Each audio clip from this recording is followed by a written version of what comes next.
Κοντά μας σήμερα ο Μάριος Τηλιανού, ένας από τους πιο επιτυχημένους real estate agents στην Κύπρο και έχουμε την τιμή να σε έχουμε μαζί μας. Καλώς όρισες. Έλενα μου, ευχαριστώ για την πρόσκληση.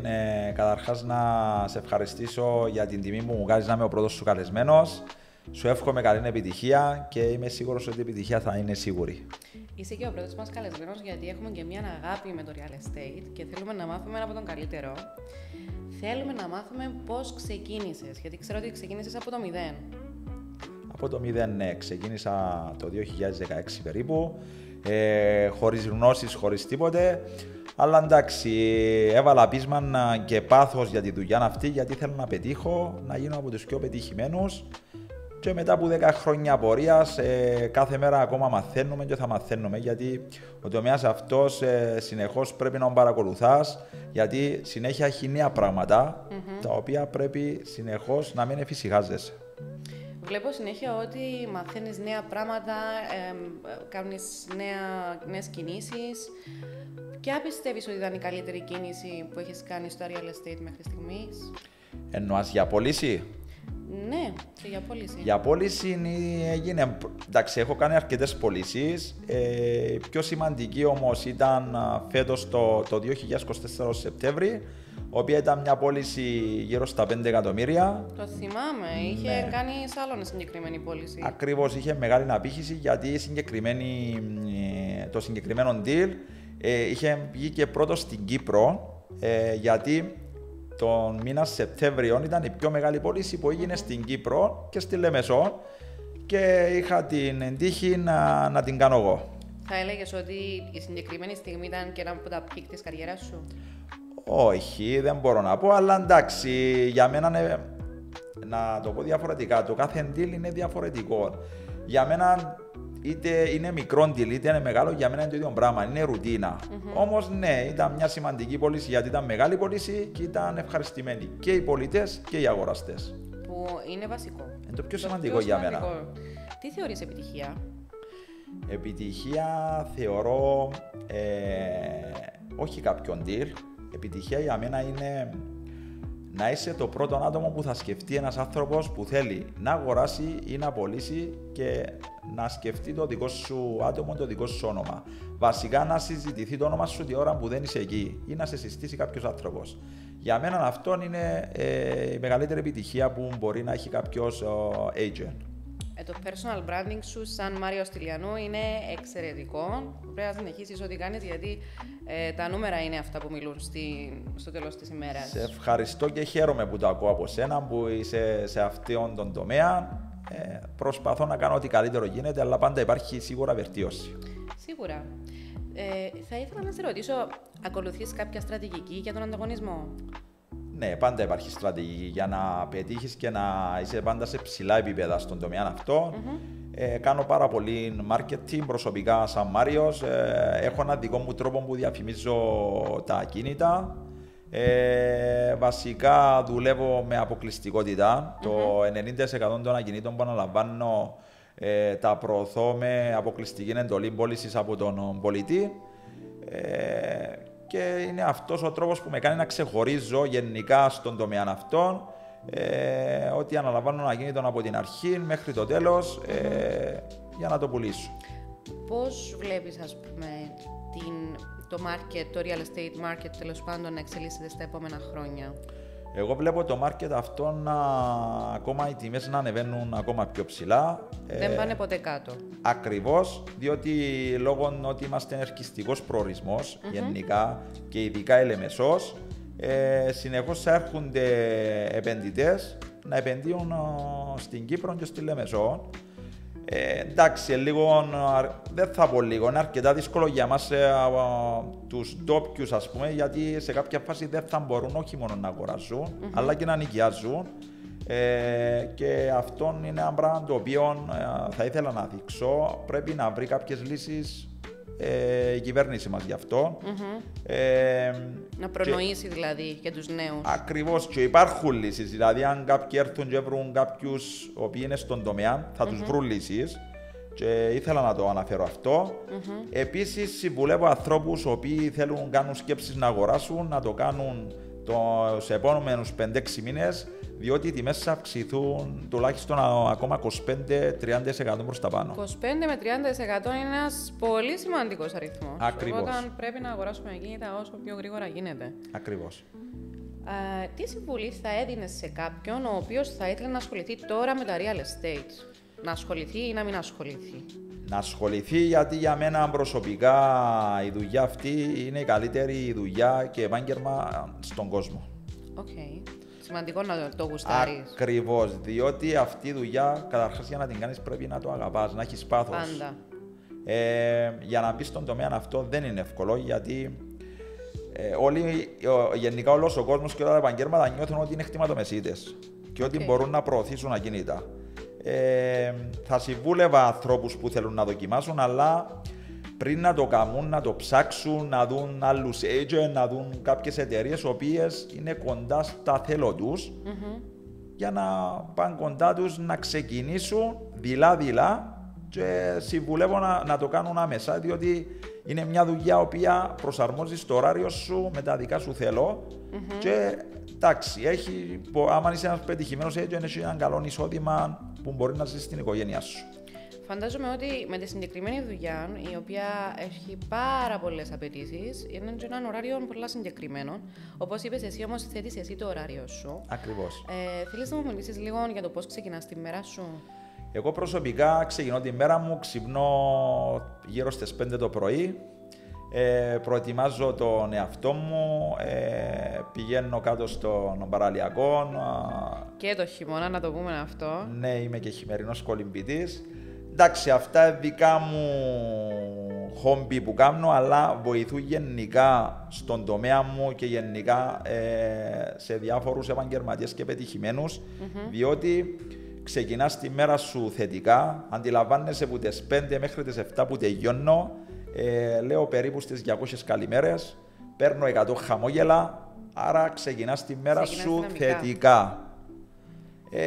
Επίσης, βοηθά γενικά και ο τρόπος ότι είμαι χειμερινός κολυμπητής και το κρύο το νερό σε ξυπνά. Επίσης, σου μεγαλώνει μετά τη μέρα σου για να φέρεις να προσαρμόσεις εσύ τα ραντεβού σου. Άρα αυτό ευκολύνει βασικά πιο πολύ τη ζωή σου και την ποιότητα της ζωής σου. Ακριβώς. Μεγαλώνω τη μέρα μου βασικά. Πώς καταφέρνεις όμως να κρατάς μια ισορροπία μεταξύ της προσωπικής σου ζωής και της επαγγελματικής σου ζωής? Εντάξει, δεν είναι εύκολο. Να έτσι σε έναν balance, ας το πούμε. Δεν είναι εύκολο να το καταφέρεις, αλλά επειδή έχει αρκετά χρόνια που είμαι στον τομέα αυτόν, εφάρμοσα συγκεκριμένα πράγματα τα οποία θα με βοηθούσαν να εξελιχθώ γενικά στο επάγγελμα μου. Και επίσης να με βοηθήσουν. Γι' αυτόν τώρα, όπως σας ανάφερα και πριν, ξυπνώ συγκεκριμένη ώρα, κάνω συγκεκριμένα πράγματα, διότι πιστεύω ότι με βοηθούν να είμαι και πιο ήρεμος, να έχω πιο καθαρό μυαλό, διότι αντιλαμβάνεσαι ο τομέας αυτός, επειδή έχει να κάνει με πολλά λεφτά, συμβουλεύεις κόσμο να αγοράσει, να πουλήσει. Άρα εσύ είσαι ο άνθρωπος ο οποίος θα συμβουλεύσεις να πάρουν μια απόφαση, η οποία είναι για το υπόλοιπο της ζωής τους. Τώρα θα σε ρωτήσω, δηλαδή, έδωσες μου πολλά ωραία. Θέλω να σε ρωτήσω ποιο ήταν το πιο μεγάλο ρίσκο που αντιμετώπισες στη δουλειά σου? Το πιο μεγάλο ρίσκο ήταν ότι ξεκίνησα από το μηδέν.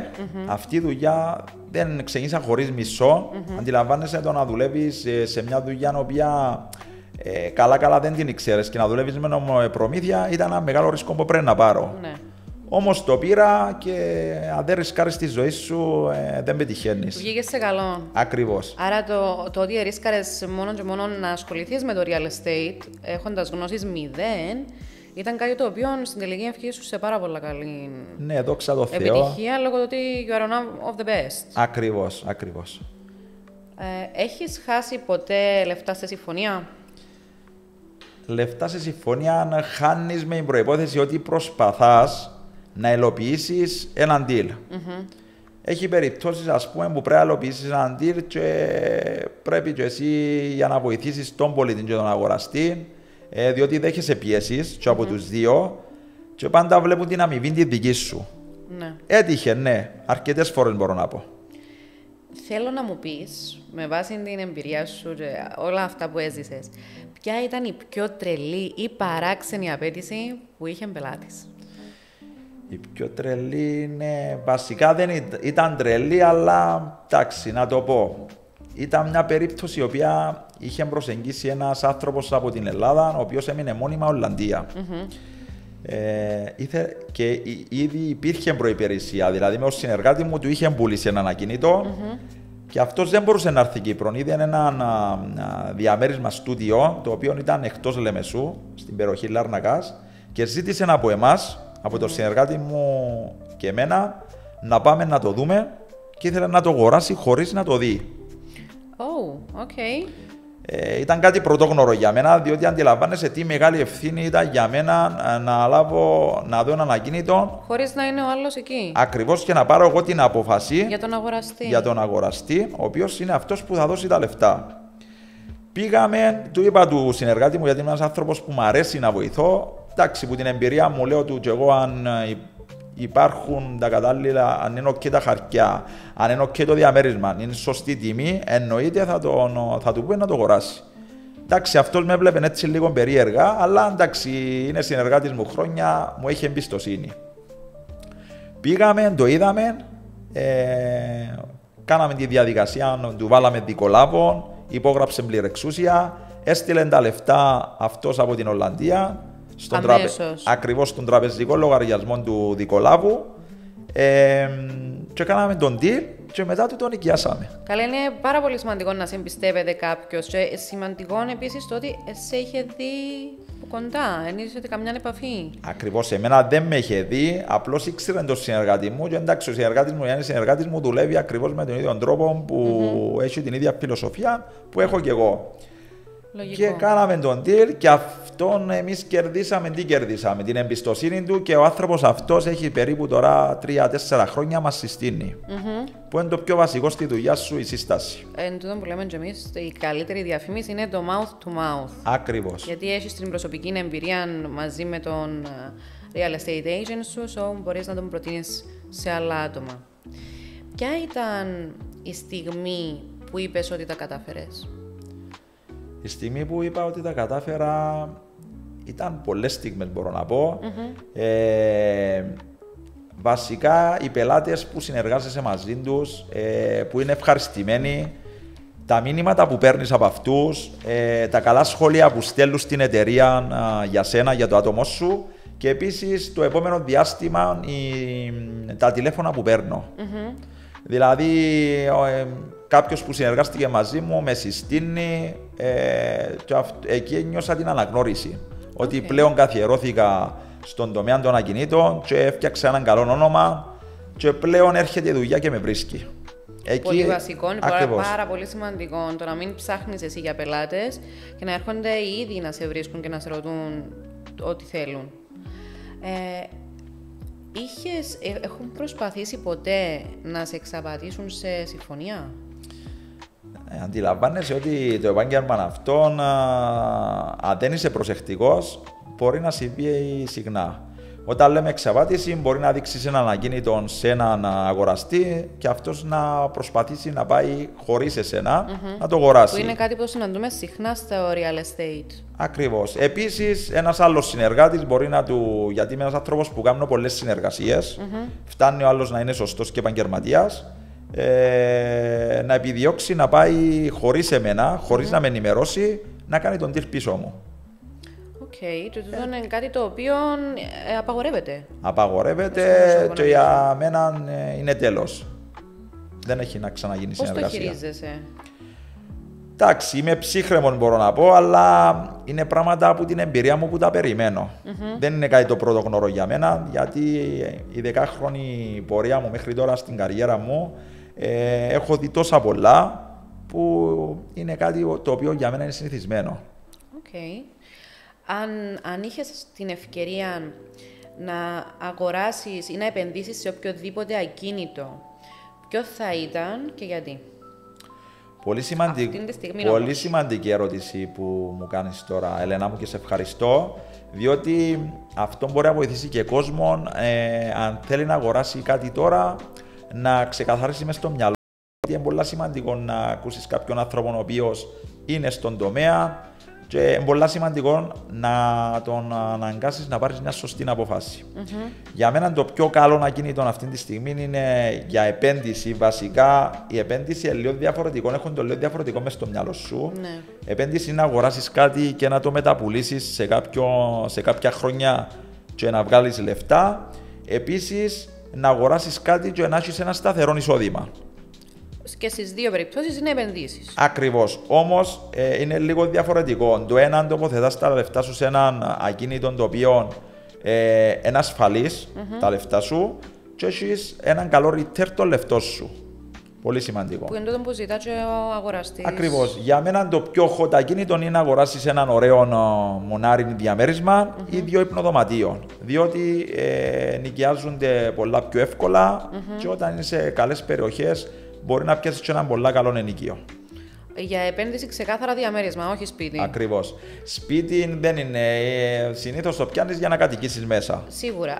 Αλλά θα σε ρωτήσω και για τα γραφεία, πώς το βλέπεις? Εντάξει, για τα γραφεία, εγώ μιλώ για μια επένδυση που μπορεί να κάνει οποιοδήποτε. Τα γραφεία δεν μπορεί να κάνει οποιοδήποτε μια μεγάλη επένδυση. Σίγουρα είναι αυταψήφια τα νούμερα. Ακριβώς. Εννοείται ότι τα γραφεία ή μια πολυκατοικία ολόκληρη είναι έναν εξαιρετικό ακίνητο το οποίο μπορεί κάποιος να το επενδύσει γιατί θα έχει πολύ καλή απήχηση και καλό εισόδημα. Ναι, σίγουρα. Τι κάνει κάποιον top real estate agent? Να ξεχωρίζεις από τους άλλους. Δηλαδή, εν τούτον που σου ανάφερα και πιο πριν, είναι να είσαι το πρώτο όνομα. Δηλαδή, να σκεφτεί κάποιος να έρθει κοντά σου. Να είσαι το πρώτο άτομο που θα ψάξεις. Ακόμα να συμβουλεύσεις τον άλλον. Πολύ σημαντικό για μένα δεν είναι μόνο να λάβεις έναν ακίνητο. Είναι οποιαδήποτε ώρα σε πιάσει κάποιος να του απαντήσεις. Να μπορείς να τον εξυπηρετήσεις. Να τον εξυπηρετήσεις, μπορεί ένα ανάγκη να συνεργαστεί μαζί σου. Εγώ να ξέρεις προσωπικά, σαν Μάριος, λέω σε πελάτες μου και να με συνεργαστείς μαζί μου. Αν θέλεις την επαγγελματική μου άποψη, είμαι στη διάθεση σου οποιαδήποτε ώρα της μέρας, εκτός αν κοιμάμαι. Αν κοιμάμαι, δεν θα σου απαντήσω. Θέλουν κάποιους να νιώθουν ακόμα πιο καλά, λόγω του ότι μπορούν να συμπιστευτούν πιο άμεσα. Ναι, Έλενα, αλλά δεν είναι μόνο στα λόγια. Εγώ το κάνω στην πράξη αυτό το πράγμα και εντάξει, πολλά βασικό πράγμα. Νιώθει και ο πελάτης. Είσαι δίπλα τους. Ακριβώς, είσαι δίπλα τους γιατί αντιλαμβάνεσαι. Μια μεγάλη ευθύνη. Πρέπει να τον καθοδηγήσεις σωστά. Εννοείται. Αν μπορούσες να αλλάξεις κάτι στον τρόπο που λειτουργεί η αγορά ακινήτων, τι θα ήταν αυτό? Αυτό που θα άλλαζα εγώ δεν είναι η αγορά των ακινήτων, θα άλλαζα τις υπηρεσίες μας. Γενικά. Δηλαδή, δεν μπορώ τώρα να έρχεται ένας επενδυτής ή ένας άνθρωπος που θέλει να χτίσει το σπίτι του ή το διαμέρισμα του, να πω για επενδυτή που επενδύει παραπάνω λεφτά και μπορεί να βάλει και εκατομμύρια ο άνθρωπος. Και να περιμένει 2 χρόνια να βγάλει μια άδεια για να μπορέσει να αναπτύξει το property του. Αυτό τι σημαίνει? Παγωπιά ένα μεγάλο κεφάλαιο για μεγάλο διάστημα. Ναι. Διότι αντιλαμβάνεσαι, μέχρι να βγει η άδεια θέλει περίπου 15 με 16 μήνες. Συν 18 με 24-30 μήνες αναλόγως πόσο μεγάλο είναι το property να το αναπτύξεις. Άρα θέλεις περίπου 3 με 3,5 χρόνια να παραδώσεις. Χρονοβόρα διαδικασία. Ακριβώς. Εγώ αυτό θα άλλαζα προσωπικά, να κινείται πιο γρήγορα τις χρονοβόρες διαδικασίες. Ακριβώς. Αν ήταν από σένα, θα ήταν πόσα τόσα πάρε, κάνε. Ναι, μα πράξεις. Είναι πολύ σημαντικό, διότι πλέον έχουμε την τεχνολογία και με την τεχνολογία αυτά τα πράγματα έπρεπε μήνυμου σε 1-2 μήνες να γίνονται. Ναι, γιατί είναι και αυτό που θα λέει κάποιος ένα real estate agent, γιατί θέλει την ησυχία του. Δηλαδή, εσείς εν τον που λέμε αγοράζετε τον πελάτη που πάει στον αγοραστή. Λόγω του ότι έρχεται κοντά σας, τι είναι αυτό που ψάχνετε, το βρίσκεις απευθείας.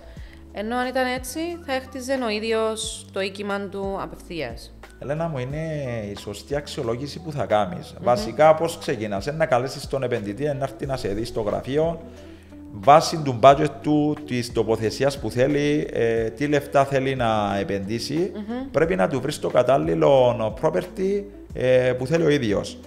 Και το πιο σημαντικό είναι να αντιληφθείς τι ζητά, γιατί ένας επιχειρηματίας, ένας επενδυτής, δεν έχει πολύ χρόνο να χάσει. Αν τον πάρει και δείξεις του κάτι άλλο, να το χάσεις. Βέβαια. Άρα, πολλά σημαντική αξιολόγηση που κάνεις προς τον πελάτη. Είναι know your audience and their needs. Ακριβώς. First of all. και η εμπιστοσύνη που χτίζεται. Διότι και εκείνος ρωτά πράγματα για σένα, διότι πρέπει να σε εμπιστευτεί, διότι αντιλαμβάνεσαι να επενδύσει λεφτό ο άνθρωπος και πρέπει να τον καθοδηγήσει σωστά. Εν τούτον ότι οι επενδυτές πρέπει να είσαι δίπλα τους from A to Z. Εγώ προσωπικά αναλαμβάνω από την αρχή μέχρι να τελειώσει το deal, είμαι δίπλα τους και ακόμα τη ώρα που τελειώνει, όποτε θα ζητήσουν κάτι, είναι πολύ βασικό να είσαι δίπλα τους. Θέλω να σε ρωτήσω κάτι. Ό,τι θέλεις. Μέσα από τούτες όλες τις επενδύσεις, μέσα από όλους τους ανθρώπους που εγνώρισες, ποια ήταν η πιο δύσκολη περίπτωση πελάτη που εγνώρισες? Βασικά δεν ήταν πελάτης, ήταν ένα μεγάλο deal που έκανα και το έκανα πρόσφατα τον Σεπτέμβρη. Είχα να κάνω με 6 διαφορετικές οικογένειες, 6 διαφορετικούς χαρακτήρες και όλους αυτούς έπρεπε να τους φέρεις σε έναν τραπέζι, να τους εξηγήσεις. Οι άνθρωποι αυτοί ήταν και σε μεγάλη ηλικία, οι οποίοι δεν είχαν ξαναπουλήσει. Το property τους είχε μεγάλη αξία. Ναι. Και αντιλαμβάνεσαι ότι για να καταφέρεις το πράγμα δεν είναι εύκολο. 6 οικογένειες τώρα διαφορετικές, Χριστέ μου. Εντάξει, και κάποιοι από αυτούς ήταν αρκετοί δύσκολοι χαρακτήρες, ειδικά ο ένας, αλλά κατάφερα με την εμπειρία μου και τον εγχειρίστηκα και στην τελική έφερα τους το αποτέλεσμα και ήταν happy. Όμως εντάξει, τους έκανα η δουλειά τους και μετά. Τούτο είναι το πιο σημαντικό. Και μετά με ξεχάσανε. Το ότι happy είναι καλό. Αν έπρεπε σήμερα να ξεκινήσεις από το 0, θα ξαναδιάλεγες το real estate? Με κλειστά μάτια. Για μένα, όπως ανάφερα, είναι το καλύτερο επάγγελμα στον κόσμο. Προσαρμόζεις εσύ το δικό σου ωράριο. Βασικά φτιάχνεις εσύ το πρόγραμμα σου κατά τη διάρκεια της μέρας. Είναι μια απρόβλεπτη δουλειά. Είναι απροβλεπτή. Δηλαδή ξυπνάς το πρωί και μπορεί για μια μέρα να μην παίξει το τηλέφωνο σου, μπορεί την επόμενη μέρα να παίζει το τηλέφωνο σου, θέλω να αγοράσω αυτό, θέλω να πουλήσω αυτό. Δεν είναι κάτι το σταθερό. Εμένα ποτέ δεν θα μπορούσα σαν Μάριος να καθίσω σε ένα γραφείο. Και αυτό δεν είσαι του γραφείου. Θέλεις να είσαι έξω. Το γραφείο πάντα θα κάνω το ραντεβού μου, θα κάνω τη συνάντηση μου. Θα κάτσω να κάνω τη μελέτη μου για το property και μετά θα βγω έξω, διότι οι πελάτες και γενικά ο κόσμος είναι έξω. Δεν θα έρθει να σε βρει στο γραφείο. Στο τηλέφωνο. Ακριβώς, και στο τηλέφωνο. Βεβαίως. Θα θέλαμε να σε ευχαριστήσουμε που ήσουν μαζί μας σήμερα. Κυρίες και κύριοι, Μάριος Στυλιανού, κοντά μας. Μάρια, μου σε ευχαριστούμε πάρα πολύ. Και εγώ ευχαριστώ, να είσαι καλά και εύχομαι καλή συνέχεια. Ευχαριστούμε πολύ.